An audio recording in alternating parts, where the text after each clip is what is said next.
Dana Denhone. This is Art Fair Close-Up 2018. I'm here with Lindsey Dezman, and we're in the Art Activity Zone, but she's with the Cranbrook Art Museum, right? Yep, correct.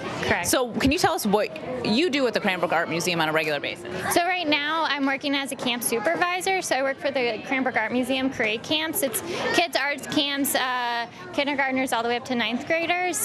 Today we're here making punk posters. Right now at the Art Museum we have Punk Graphics, which is an exhibition of different punk band designed posters, and so today we're just replicating those and making your own band posters. Any age can participate, adult or kids. Do the kids know what punk is? I don't know, but we prompt them with make a band poster. If they can't come up with a band name, we also have the band name generator right here, so they can just pull a name out of the bin if they Let's want. pull a name out and see what we come up with. You want to pull it? Yeah.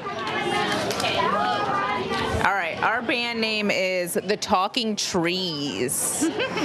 So that would be a pretty cool band poster. You could kind of come up with something with that. Yeah. Can you talk about the different materials you're giving the kids to use to make these posters? So today we have paper, we also have stamps. We have stamps, markers, dabbers, tape, kind of referencing different materials utilized within the punk poster and the punk poster movement. Do you have like references of old posters for them to look at? We made our own. We created some of our own. So we also have, right now, also at the Art Museum, we have a Shepherd Ferry exhibition. So at part of that, we have the Shepherd Ferry takeaway posters. So those are on the tables that also the kids can reference as well.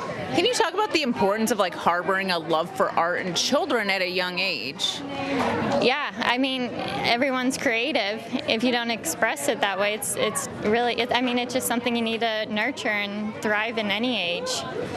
Do you find it to be more important these days because a lot of times in school they're not getting the art education that they maybe did in the past? Yeah, I mean, art programs getting cut. It's just, this is another point to access kids, adults even. It's critical, I think, and creative thinking pans into any profession, not just art.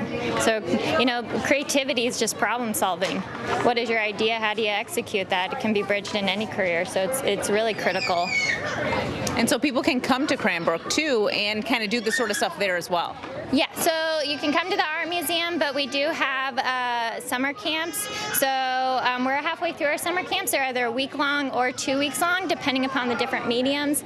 But like I said, kindergartners all the way up to 9th graders, we have different camps. So we have 4 weeks more left. We still have spots available, so feel free to check out our website and sign up for a camp. All right, thank you, Lindsey. Thank you. That's it for this year at the Ann Arbor Art Fairs.